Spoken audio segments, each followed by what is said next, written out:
Hello everyone, and welcome back to One Nerd to Rule Them All, and in today's video we'll be covering the brave little hobbit who journeyed with Thorin's company to reclaim Erabor and the finder of the One Ring, which led to his own nephew going on his own adventure to destroy it. Today we are talking about Bilbo Baggins. We have a lot to cover, so without further ado, let's get into the story. Bilbo Baggins was born on September 22nd in the year 2890 of the Third Age. He was the only son of Bungo Baggins and Belladonna Took. Bungo constructed Bag End, a hobbit hole that is described as spacious and luxurious for himself, his wife, and his son to live in. Bilbo will go on to spend many years of his life living in Bag End, up until the nearing of the end of his life. Bilbo was a very friendly and well-mannered hobbit, being related to both the Tooks and the Baggins, two kins of very radically different mindsets, with the Tooks being more fond of adventures and wandering, and the Baggins, well, not at all. Bilbo realised there were in fact two sides of him. As much as he secretly relished in the thought of having adventures, he also still wanted to remain settled and was afraid in the face of the real prospect of adventure, something that kept him grounded many times throughout his life. Although his lust for adventure did not go unnoticed by Gandalf, who when he was visiting the Shire came across the young hobbit. In the year 2941 of the Third Age, Bilbo, at the age of 50, was visited by Gandalf, whom he had not seen for quite some time, outside of his home at Bag End. Gandalf invited Bilbo on an unspecified adventure, which was flatly refused by the hobbit. He bade the wizard a good morning and went back inside. Undeterred by this, however, Gandalf continued on with his plan, sending 13 dwarves, led by Thorin II, to Bag End that very day. Thorin II, or Thorin Oakenshield, eventually called King Under the Mountain or Mountain King, was the son of Thrain II, the older brother of Frerin and Dis, and the grandson of King Thror, and the uncle of Fili and Kili. The dwarves needed an additional member for their company. They initially came by pairs, and lastly with Gandalf, who himself selected Bilbo to be the best person for the job. The dwarves explained to Bilbo their background and purpose. They explained that they were among the dwarves of Erabor, who'd been forced to flee from the Lonely Mountain when the dragon Smaug attacked and took up residence there. They had determined that now was the right time to reclaim the mountain, and they needed a burglar to help them in the situation, because it required stealth. Bilbo had little time to think it over, and eventually reluctantly agreed to go. The next morning, they set off for the Green Dragon Inn, a popular inn in Bywater that stood in the neighbouring settlement to Hobbiton. Despite his call to adventure, Bilbo still remained uncertain of what his true purpose was amongst the company at the time. Thorin and company travelled through the Lone Lands, the wilderness found east of Bree, along high hills and besides castles. After approximately a month of being on their quest, Gandalf just disappeared. Oin and Gloin, two of the dwarves in Thorin's company, failed to make a fire during the rainy night, and Balin, the third cousin of Thorin, spotted a fire in the distance, which was extremely rare in that region. So he sent Bilbo to investigate. Once he made it there, Bilbo realised there were 3 stone trolls, Tom, Bert and William, sat around the fire. Although terrified, Bilbo attempted to snatch something from the trolls to bring back to the dwarves, because he wanted to show them that he was a first-class burglar.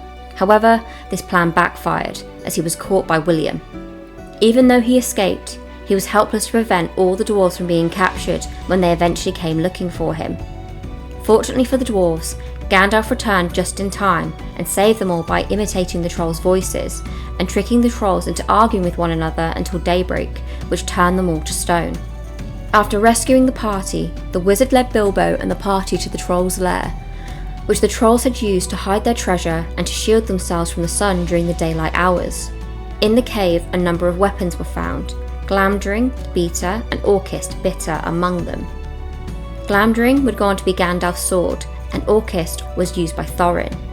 Bilbo took an elvish dagger from the troll's collection, no longer than a small knife in size, which he would later name Sting. He kept it for the rest of his adventure, wearing it inside of his breeches. In June, the company came to Rivendell. Rivendell, or Imladris in Sindarin, was the name of the elven settlement in eastern Erabor and the valley containing it. Founded by Elrond Half-Elven, and refugee in the Elves' first war with Sauron in the Second Age, but in the Third Age became a renowned, peaceful haven for wayward elves, rangers of the north, and other travellers. During their visit, Bilbo met Lord Elrond and became enchanted by the Elves. On Midsummer's Eve, Elrond inspected the swords of Thorin and Gandalf and looked on Thror's map, which Gandalf had previously given to Thorin at the behest of Thorin's father, Thrain II. Elrond explained that the swords were forged in Gondolin, and explained their names. When inspecting the map, Elrond found moon letters that spoke of the side door of Erabor. It read, "Stand by the grey stone where the thrush knocks, and the setting sun of the last light of Durin's day will shine upon the keyhole." Bilbo and his companions then travelled from Rivendell and made their way to the high pass of the Misty Mountains. This is where they witnessed a distant thunder battle of giants. It was here the company, after taking shelter in what they thought was a simple cave, were captured by orcs and taken to Goblin Town. With Gandalf's help, they escaped from the Great Goblin and his servants. Dori, however, who was carrying Bilbo, was grabbed from behind by an orc, and in an ensuing struggle, Bilbo lost consciousness and was inadvertently left behind by his companions. Upon regaining consciousness, Bilbo found himself alone. So he began crawling through the pitch-black tunnels, using his hobbit nose to gain a sense of direction. He eventually stumbled upon a small ring, but thought nothing of it, and put it in his back pocket.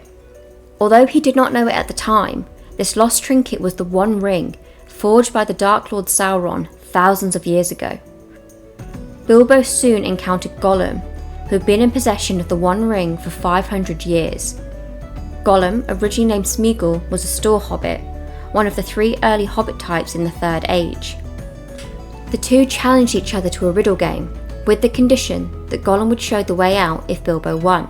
However, Gollum was not satisfied with Bilbo's final riddle, and while mourning his loss, found that his ring was gone.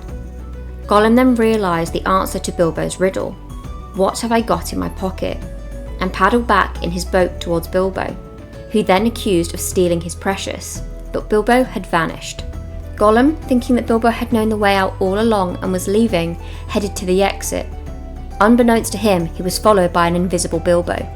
Bilbo was soon reunited with his companions. Bilbo and the travellers had stopped for the night when orcs and a pack of wargs found them near a patch of pine trees. The dwarves, Bilbo and Gandalf, climbed up the trees to escape, but the orcs were not going to leave without killing them. They started to burn the trees down.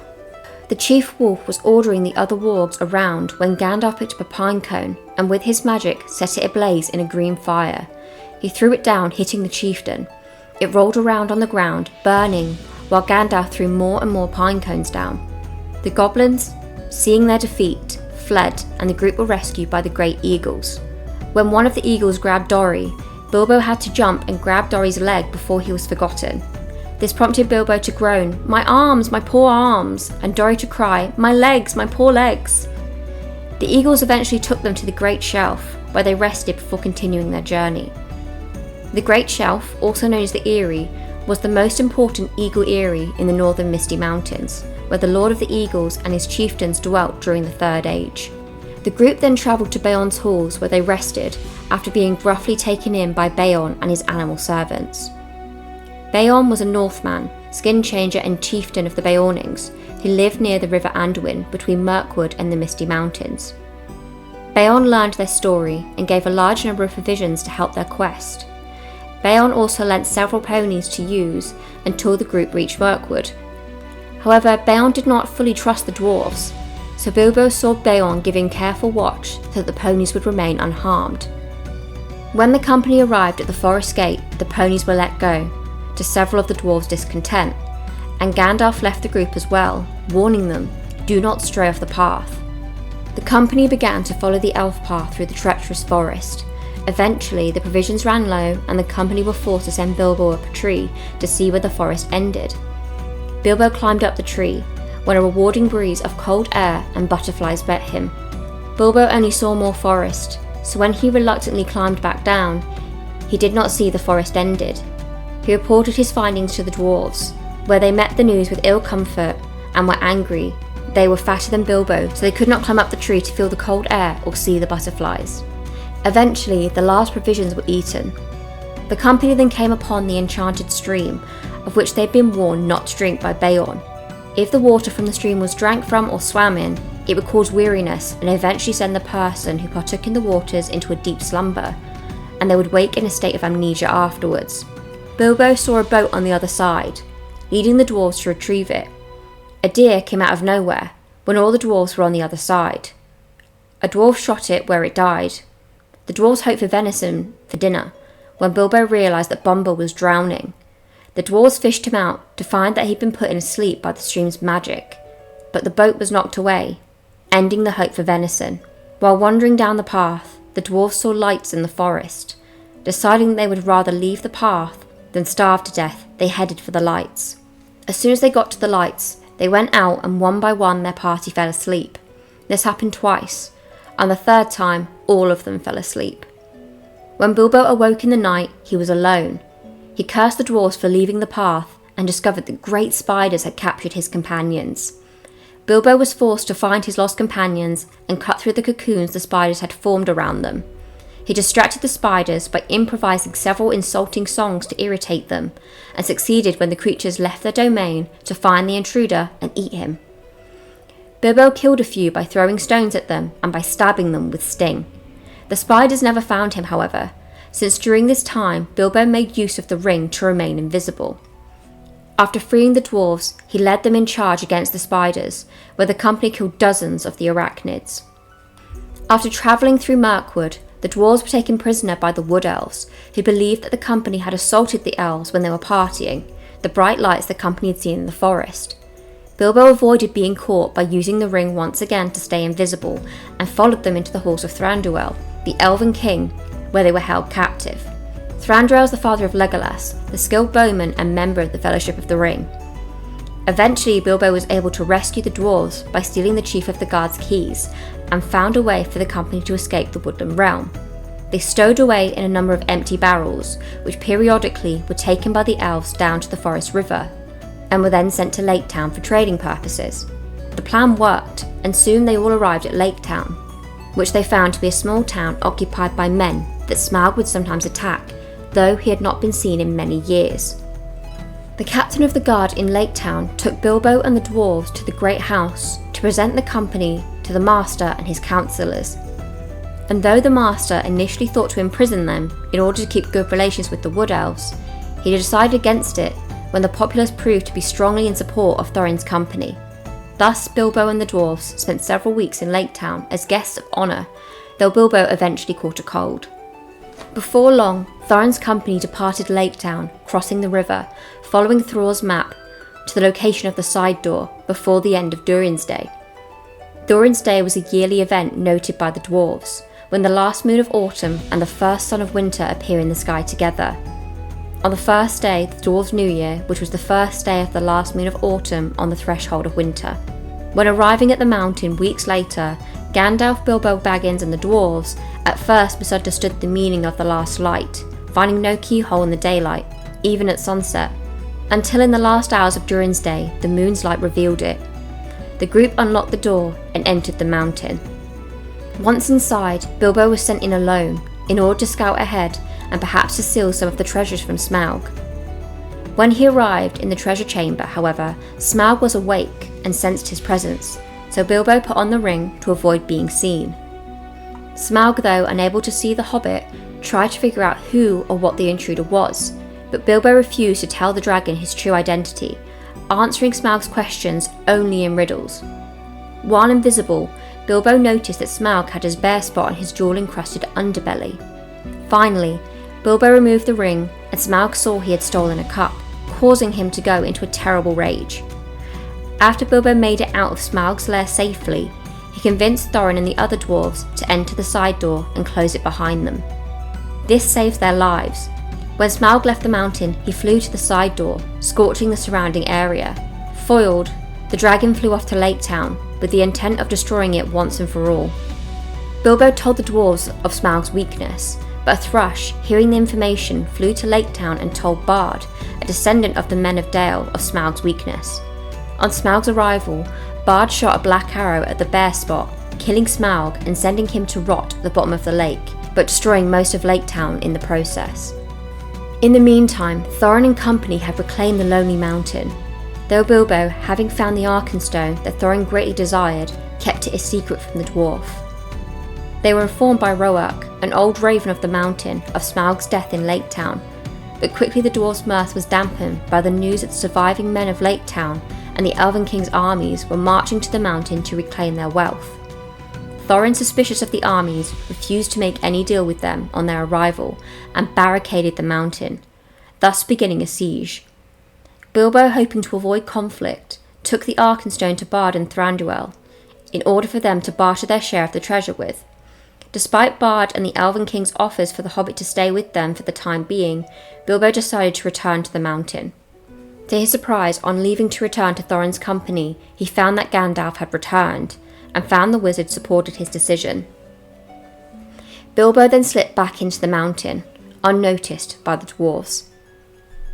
Thorin soon caught on to what Bilbo had done, perceiving his treachery, and was furious, and banished the Hobbit from the mountain. Bilbo stayed with Gandalf and the Bard for a short time, until dwarves from the Iron Hills, led by Dain Ironfoot, arrived to aid Thorin's cause. However, shortly following this, a great army of goblins led by Bolg attacked, forcing the dwarves, elves and men to fight together to both defend the mountain and to survive. This became known as the Battle of the Five Armies. And though the goblins were defeated, Thorin and his nephews, Fili and Kili, were mortally wounded. Bilbo only witnessed part of the battle, as he was rendered unconscious early on, and wearing the ring, lay undiscovered until he came to the following of the battle's conclusion. Beorn, chieftain of the Beornings, had joined the fight, and slew Bolg along with his bodyguard, and carried Thorin to safety. Bilbo, making his way to the tents of the wounded, found Thorin laying on a bed. In his last minutes of life, Thorin praised Bilbo, and apologised to him for cursing him earlier, and thereafter, Thorin passed away. After Thorin's funeral, the new king, Dain II, offered him his 1/14th share of the treasure, but Bilbo declined, receiving only 2 small chests, one with gold and the other laden with silver. Bilbo travelled back to the Wood Elf host that participated in the Battle of the Five Armies. Bilbo travelled with the Wood Elves down to Mirkwood and then went to Beorn's house with Gandalf. Then Bilbo set out with Gandalf to where Bert, Tom and William had turned to stone. They dug up some of the buried treasures the dwarves had buried earlier, most of which Bilbo offered to Gandalf to use to aid the people of Middle-earth. When they at last came to the borders of the Shire, the two parted, with Gandalf going his own way. Bilbo eventually made it back to Hobbiton, where he found an auction taking place, in which his relatives, the Sackville Bagginses, believed him dead, and was selling most of his possessions to the other hobbits. The Sackville Bagginses were vexed to see Bilbo alive, since they wanted to live in Bag End themselves. Bilbo had to buy back his sold possessions in order to avoid quarrelling with the purchasers. After some years, Balin and Gandalf visited him, where they reported the current news of Middle-earth. Although Bilbo returned safely to Bag End with his reward and lived in relative comfort, Bilbo's life was not quite the same as it once been. His sudden return, after having been thought dead, lost him some of his neighbours' respect, and he was later thought of as an oddity. There were many talks and false rumours circulating about his affairs and doings. The worst of these problems came from the Sackville Bagginses, who were angry that they were not able to possess Bag End. This jealousy and anger increased when Bilbo adopted his second cousin once removed Frodo, a Brandybuck on his mother's side, as his heir presumptive.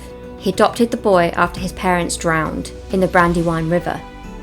Bilbo ignored those things said about him and avoided the Sackville Bagginses as much as he could, even using the ring once to hide from them. Bilbo was very generous with his money, and most people were willing to forgive him for his oddities. He had many friends, especially amongst the Gamgees, who he consulted frequently on landscaping and on growing of vegetables.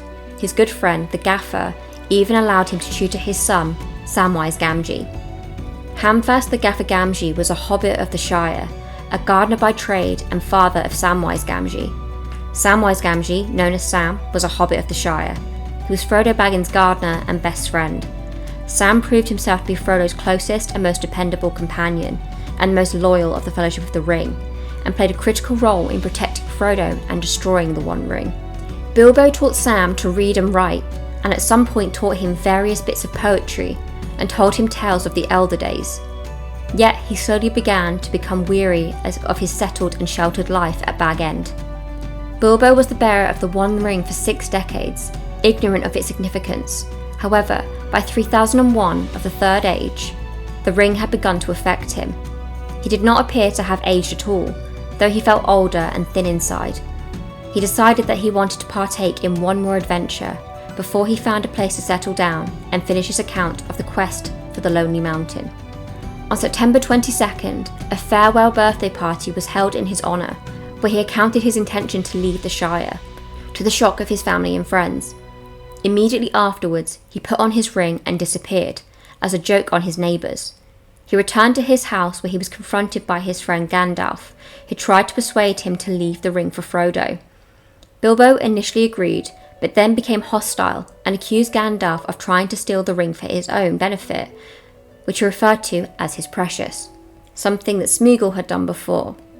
Horrified by Bilbo's outburst, Gandalf stood to his full height and ordered Bilbo to leave it behind.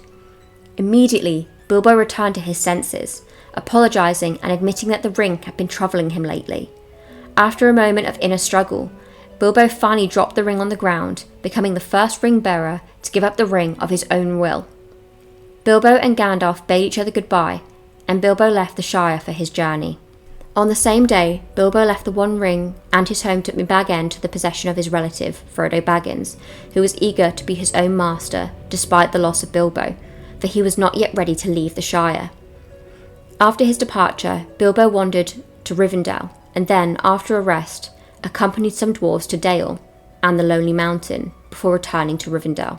Between 3003 and 3018 of the Third Age, Bilbo worked on the written account of his adventures in a book that would later be known as the Red Book of Westmarch. He also studied the Elvish language and compiled a 3-volume history of the Elder Days, which he called Translations from the Elvish. He composed a poem for Aragorn, as well as a much longer poem about Erendil during his stay at Rivendell. In October 3018, Frodo arrived at Rivendell. Bilbo learned that his nephew was on a quest to destroy the One Ring, and offered to take the ring to Mordor himself at the Council of Elrond. His offer was politely declined due to his age, so Bilbo gave Frodo his sword Sting and his protection with his mithril shirt. However, he remained in Rivendell while Frodo travelled south. After Frodo returned, Bilbo had noticeably aged, partially free from the ring effects, though he continued to desire it. Since Bilbo had been a ring bearer, he was allowed to accompany Frodo to the Undying Lands. On September 22nd of 3021, Bilbo turned 131 and became the oldest hobbit to ever live. On September 29th, Bilbo, Gandalf, Elrond, Galadriel and Frodo boarded a ship docked at the Grey Havens and sailed away from Middle-earth. His fate afterwards is not known, but as he too was a mortal being, he most likely died in the light of the blessed realm of Valinor. This is the story of Bilbo Baggins, the brave little hobbit whose call to adventure led to the amazing tales and the eventual destruction of the Dark Lord Sauron through his ventures. Anyway, I hope you liked this video. If you did, please like the video and maybe subscribe to the channel so you don't miss out on any future videos. Anyway, that is it from me. Hope you have a wonderful day, and bye for now.